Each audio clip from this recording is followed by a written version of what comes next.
Tu es Seigneur de ce peuple, tu es roi de ce pays.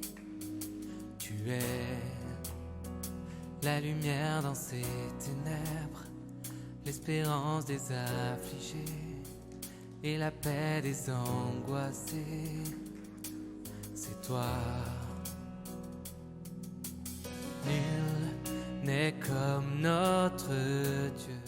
Galates chapitre 4, verset 12 à verset 20. Nous avons déjà depuis un temps commencé l'étude de Galates. Nous sommes au chapitre 4. Il nous reste littéralement 2 chapitres. Et donc très bientôt, fin juin, si je me trompe, nous allons terminer avec le livre de Galates. Et j'espère que c'était encourageant, c'était édifiant. C'était aussi une manière où vous avez appris beaucoup de choses sur l'évangile, sur la nature de l'évangile, sur les implications de l'évangile. Et ce matin, nous allons parler d'un thème qui est pratiquement important, c'est-à-dire la motivation derrière ce que Paul fait. Paul invite les Galates à le connaître. D'ailleurs, le titre qu'on a mis dans les dépliants, c'est « Appel à la connaissance de Paul par les Galates ». Paul les invite pour dire, écoutez, je ne fais pas ce que je fais parce que je suis contre vous. Regardez mon cœur. Il les invite à comprendre ses motivations. Il les invite à comprendre pourquoi il a des mots durs envers eux. Il y a un adage en français qui dit « Qui aime bien, châtie bien ». Et donc, souvent, quand un parent prend le fouet pour châtier son fils, quand un parent prend des décisions un peu dures envers sa fille ou son fils, ce n'est pas parce qu'il ne les aime pas, c'est parce qu'il veut leur bien. Là, nous sommes dans une société, il faut se le dire, une société hypocrite. On a du mal à se dire la vérité en face. Et quand ce sont des choses qui fâchent, on préfère aller faire du commérage et parler à gauche, à droite, plutôt que d'affronter la personne face à face, de le lui dire. Eh bien, Paul se refuse à cela. Paul dit non, qui aime bien châtie bien. Et je veux vous dire des mots durs. Je vais vous dire des choses qui vont vous fâcher.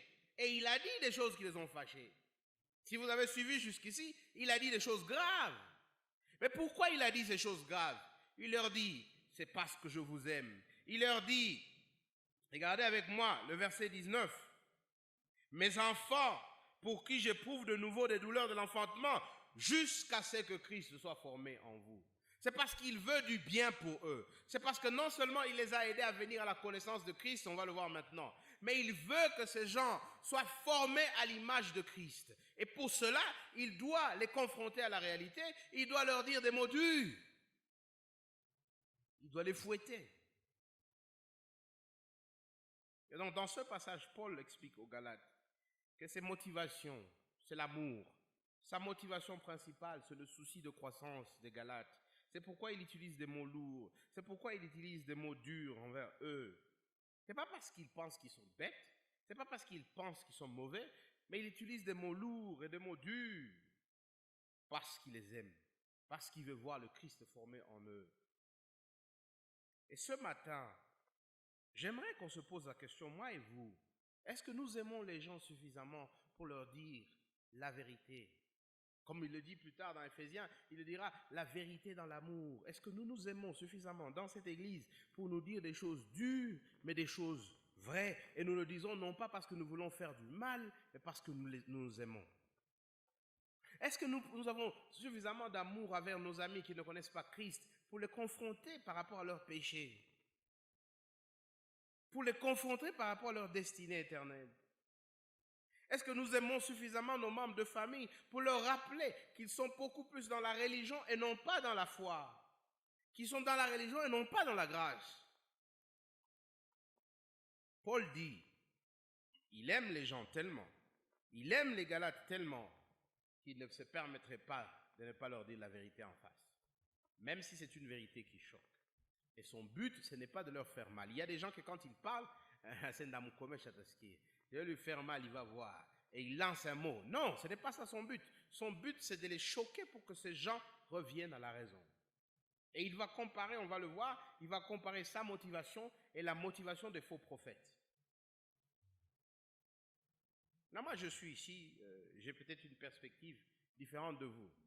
Mais je vois beaucoup de gens venir et partir. Et souvent, les gens partent parce qu'ils disent, nous n'avons pas de bonne musique. Parce que nous, quand on chante, on ne tombe pas. Parce que nous, quand on prie, les gens ne tombent pas. Parce que nous, quand on prêche, on ne dit pas que les gens seront bénis. Et certaines de ces conversations sont des conversations dures pour moi, mais ce sont des conversations que j'ai. Et je leur dis, je comprends, et c'est bon, partez, c'est votre choix. Mais est-ce que vous comprenez que vous êtes plutôt à la recherche de vous-même et non pas de Dieu? Est-ce que vous comprenez que vous êtes plutôt à la recherche de votre propre satisfaction et non pas de Dieu? Est-ce que vous comprenez qu'à cause de la musique, vous régnez la parole? À cause de je ne sais pas quoi, vous régnez la vérité de l'Évangile? Mais ce sont des conversations dures. Ce sont des conversations difficiles. Mais ce sont des conversations qui doivent se faire. Pourquoi? Parce qu'on a le souci des gens. Parce qu'on veut qu'ils grandissent dans la connaissance de Christ. La première partie, vous le verrez, du verset 12 jusqu'au verset 16, elle inclut aussi les versets 19 et 20. Paul nous parle de sa motivation. Il nous dit pourquoi il fait ce qu'il fait. La deuxième partie, évidemment, Paul nous parle de la motivation des autres enseignants, c'est-à-dire de ceux que lui qualifie des faux enseignants, verset 17 au verset 18. Et à la fin, nous allons essayer d'appliquer cela. Et moi, je prends l'application, je dis l'amour et la vérité. C'est comme ça que je pense que les chrétiens doivent se comporter dans une société comme la nôtre. C'est l'amour et la vérité. Les deux en même temps. La première chose, c'est que Paul dit, il explique pourquoi il fait ce qu'il fait. Verset 12. Soyez comme moi, car moi aussi je suis comme vous, frères. Je vous en supplie. Vous ne m'avez fait aucun tort. Vous savez que ce fut à cause d'une infirmité de la chair que je vous ai, par la première fois, annoncé l'évangile. Et mis à l'épreuve par ma chair, vous n'avez témoigné ni mépris ni dégoût. Vous m'avez au contraire reçu comme un ange de Dieu, comme Jésus-Christ. Où donc est l'expression de votre bonheur? Car je vous atteste que si cela eût été possible, vous vous seriez arraché les yeux pour me le donner. Suis-je devenu votre ennemi en vous disant la vérité? Verset 19.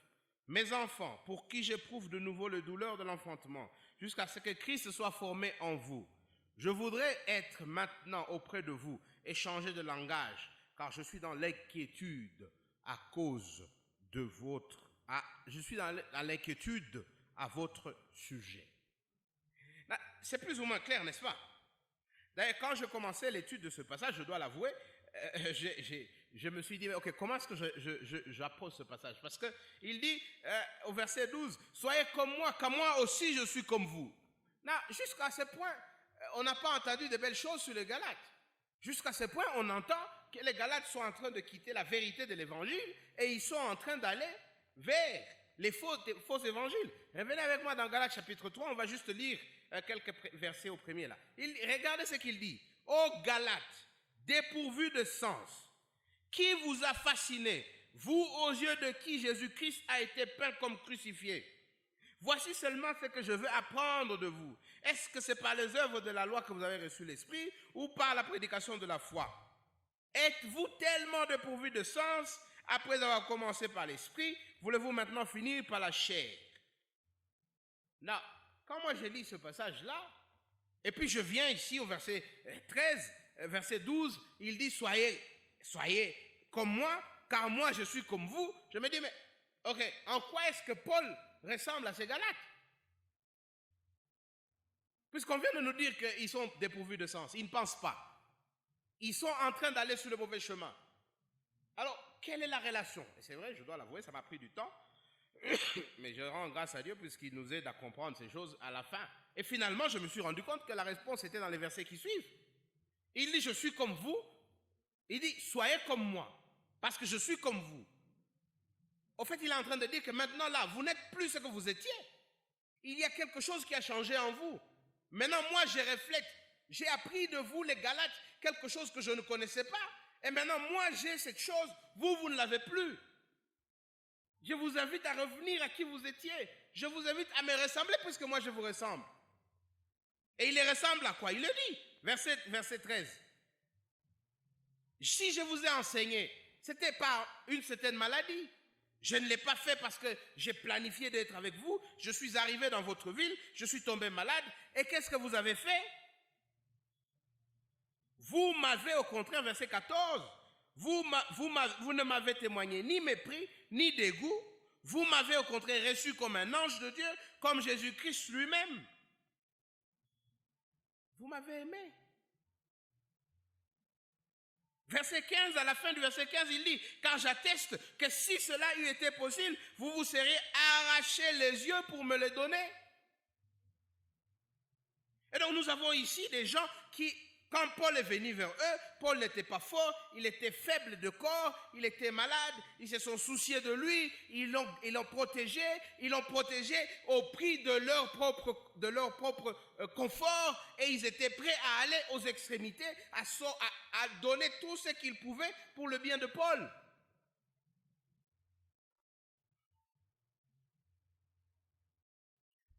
Et Paul revient, il leur dit, soyez comme moi, parce que je suis comme vous. En fait, Paul est en train de leur dire, revenez au sens qui était le vôtre. Vous étiez animés d'un amour très grand envers moi. Et moi, je suis animé d'un amour très grand envers vous. C'est pourquoi je vous dis la vérité. Verset 15, où donc est l'expression de votre bonheur? Car je vous atteste que si c'était possible, vous vous seriez arraché les yeux pour me le donner. Suis-je devenu votre ennemi en vous disant la vérité? Paul dit quoi? Tout ce qui me motive, c'est que, verset 19, que Christ soit formé en vous. Et je suis inquiet à votre sujet. De la même façon que quand j'étais malade, vous passiez me voir chaque matin pour savoir comment j'allais. Et certains d'entre vous m'amenaient à manger, me donnaient des médicaments. Et vous vouliez à tout prix que je guérisse. Et dans ce processus, j'ai eu l'opportunité de vous enseigner l'évangile. C'est de la même manière que je me soucie. Vous vous êtes soucié de ma santé physique, je me soucie de votre santé spirituelle. Et je veux m'assurer que non seulement vous soyez des chrétiens, mais que vous grandissiez dans la foi, que Christ soit formé en vous. Et donc, si j'ai des mots durs, comme au verset chapitre 3, si je vous dis que vous avez l'air des gens qui ne raisonnent pas correctement, vous avez l'air des gens qui sont un peu idiots et bêtes, ce n'est pas parce que vous êtes bêtes, non, c'est parce que je veux vous dire la vérité et je veux que vous changiez. Ouais, vous, mes chers frères et sœurs. Non, un peu plus tôt, Luc a parlé des 10 personnes pour lesquelles on prie. Quand on parle à ces personnes-là, qu'on connaît, qui vivent dans les péchés ou qui font dans des églises qui ne sont pas des églises bibliques, quand on parle avec eux, avec ces personnes-là, avec elles, on les fait sur quelle base de quelle motivation? Qu'est-ce qui nous motive? Est-ce que c'est un souci de voir le Christ formé en eux? Ou est-ce que c'est un souci de montrer qu'on connaît et qu'on a des arguments, qu'on est plus intelligent, que notre église est meilleure que la leur, que notre pasteur est plus intelligent que le leur, que nous savons former des arguments plus que l'eux? Est-ce que c'est ça notre motivation? Parce que c'est la motivation que Paul réfute, et c'est ça, il dit, deuxième point, la motivation des faux enseignants. Les faux enseignants, ceux qui sont rentrés à Galates, ceux qui semblent avoir captivé le cœur de Galates, quelle est leur motivation? Il le dit. Verset 17, le zèle qu'ils ont pour vous, ces faux enseignants-là, et il va en parler plus tard, mais les zèles, ils sont zélés, vous les voyez tous les jours à votre porte. Vous les voyez qu'ils sont en train de vous encadrer, qu'ils sont en train de faire des choses pour vous, et vous pensez qu'ils vous aiment. Il dit non, ils ne vous aiment pas. Les ailes qu'ils ont pour vous n'est pas pure. Ils ne veulent pas voir Christ formé en vous. Mais au contraire, ils veulent vous détacher de nous afin que vous soyez zélés pour eux. Afin que vous ne soyez pas zélés pour Christ, mais pour eux. Et il est dit, verset 18, le zèle n'est pas mauvais, il est beau d'avoir du zèle, mais pour ce qui est bien, et en tout temps, et non pas seulement quand je suis présent parmi vous. Les faux enseignants sont zélés. Et les zèles, le terme ici, si vous les voyez, ils sont vraiment déterminés, ils sont courageux, ils font des choses que vous ne pouvez pas même imaginer. Et pourquoi est-ce qu'ils les font? Ils ne les font pas parce qu'ils veulent voir le Christ, verset 19, formé dans le cœur des Galates. C'est pas pour ça. Non, ils les font pour eux. Ils le font parce qu'ils veulent dire que nous avons une église de 1000 personnes. Nous avons une église de 2000 personnes. Moi, ici qui vous parle, je suis un grand pasteur parce que j'ai une grande église de 15 000 personnes et j'ai beaucoup d'argent. Moi qui vous parle, j'ai beaucoup d'influence. Je connais les chefs de je ne sais pas ceci et de cela. Ils ne le font pas parce qu'ils veulent voir ces gens venir à Christ. Ils ne le font pas parce qu'ils veulent voir ces gens être zélés pour Christ. Ils le font parce qu'ils veulent que ces gens soient zélés pour eux. Qui est-ce qu'ils sont en train? Ils sont en train de faire le marketing de qui? Ces faux prophètes sont en train de faire le marketing de qui? Ils sont en train de faire la promotion de qui? Ils sont en train de prêcher qui? Mes chers amis, par Paul, ils ne sont pas en train de prêcher Jésus. Ils ne sont pas en train de prêcher la croix. Ils ne sont pas en train de faire le marketing de la croix. Ils sont en train de se prêcher eux-mêmes. Ils utilisent les beaux mots, mais ils parlent d'eux-mêmes.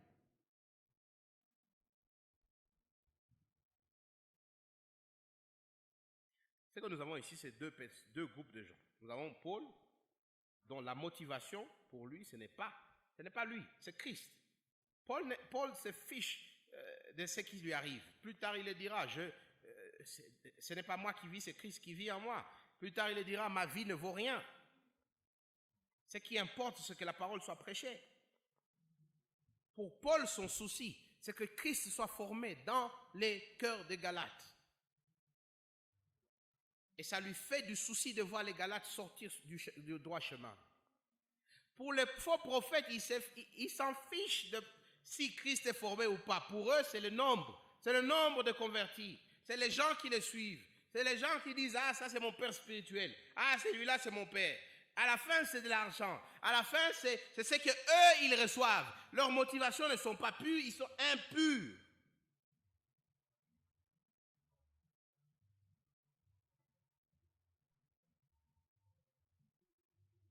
Est-ce que le zèle est mauvais? Le zèle n'est pas mauvais. Être zélé n'est pas mauvais, mais vous devez être zélé pour Christ. Vous chantez dans la chorale, vous êtes dans les ministères, vous aidez les gens à faire je ne sais pas quoi. La question, vous le faites pourquoi? Vous êtes zélé pourquoi? Et la réponse est à être, nous sommes zélés pour Christ. Pas pour le pasteur, pas pour l'église, pas pour le conseil de l'église.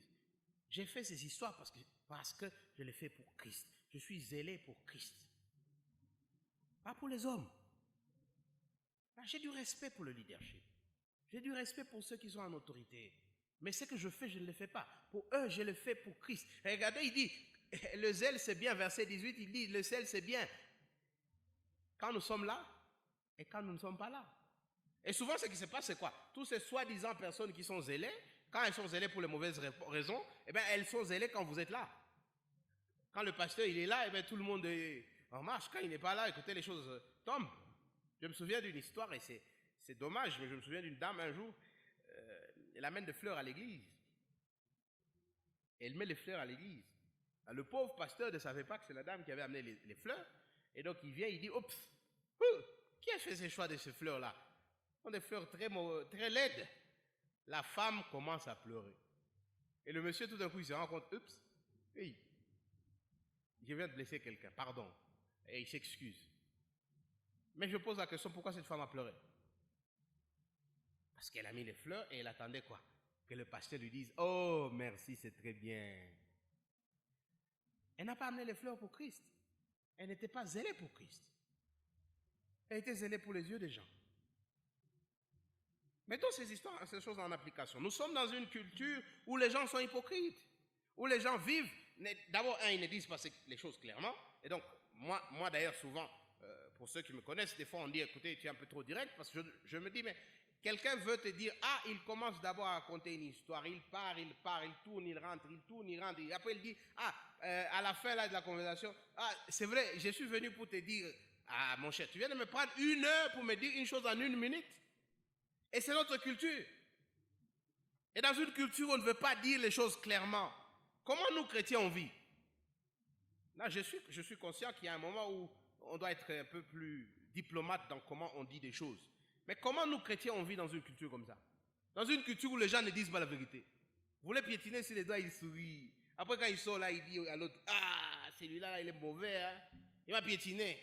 Mais quand vous l'avez demandé pardon, il a dit, oui, je te pardonne. Dans une culture où il y a des commérages, on rencontre quelqu'un, on dit, hey, mon cher, le frère là, je ne sais pas qu'est-ce qu'il arrive ces derniers temps.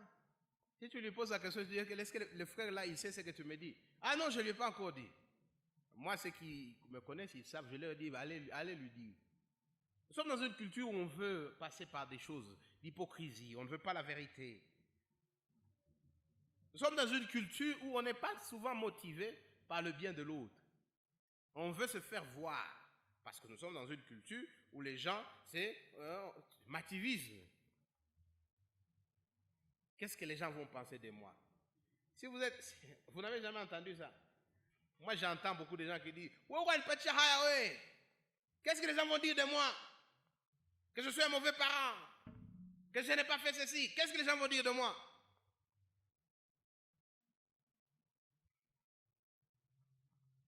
On apprend de Paul, je pense, que la question, ce n'est pas qu'est-ce que les gens vont dire de moi. La question, c'est qu'est-ce que Dieu va dire de moi. La question, ce n'est pas qu'est-ce que les gens vont penser de moi. La question, c'est est-ce que le Christ est formé en moi. La question, ce n'est pas si je lui dis ça, il va se fâcher. La question, c'est est-ce que si je ne lui dis pas ça, je l'aide. Donc, s'il faut que je le lui dise, ce sont des mots durs, je vais le lui dire avec amour parce que j'ai du souci pour lui. Et donc, avant que je n'aille voir l'autre personne là pour lui dire, ah, tu vois, Mugisho, il a fait ça pour moi, je vais voir Mugisho lui-même et je lui dis, mon frère, je sais que ce que je vais te dire, tu ne vas pas aimer, mais je crois que si je te l'ai dit, ça va t'aider. A, B, C, D, E, F. Au lieu de venir chez Nicolas et de dire, ah, tu vois, Mugisho là, dans les quartiers, on dit, il est comme ça, il est comme ça, il est comme ça. C'est ça. D'après Paul, comment on doit avoir. Et on parle parce qu'on a le souci de voir le Christ formé dans les gens. Et donc on évangélise pas parce qu'on veut remplir l'église. On évangélise par amour. Parce qu'on veut voir le Christ formé dans les gens. On ne veut pas voir les gens perdus. Pourquoi on perd du temps à rencontrer les gens? Ici, dans cette église, on encourage les gens à faire ce qu'on appelle les 1 à 1, les disciples-là. Vous prenez un rendez-vous avec quelqu'un, la semaine, vous lisez la Bible ensemble, vous priez ensemble et vous marchez ensemble, vous encouragez pour le chemin du ciel. Pourquoi on prend ce temps?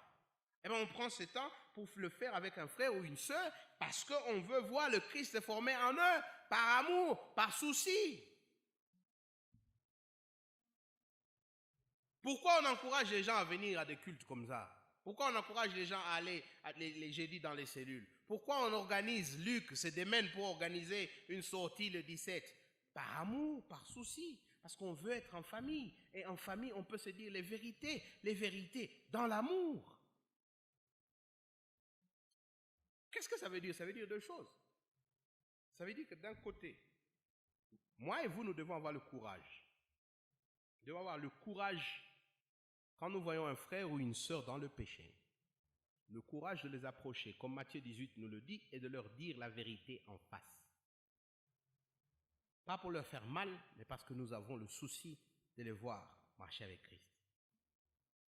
Ça veut dire aussi que nous sommes une communauté qui a suffisamment d'humilité pour écouter un autre frère ou une autre sœur venir vous dire que vous avez fait A, B, C, D, E, F, et ça, ce n'est pas chrétien, ça n'honore pas Christ. Et vous avez suffisamment d'humilité pour dire merci mon frère, merci ma sœur. Je sais peut-être que maintenant je ne comprends pas ce que vous dites, mais dans la prière, je vais demander à Dieu de m'aider à comprendre et à changer. Ou alors, si Dieu vous donne la grâce, vous allez constater, c'est vrai, ce que le frère dit, ce que la sœur dit, c'est vrai. Je mens beaucoup, je donne des fausses promesses, je ne travaille pas dur. Je suis en train de dribbler les gens, il faut que je change. Le courage et l'humilité qui découlent d'une culture d'amour et de vérité.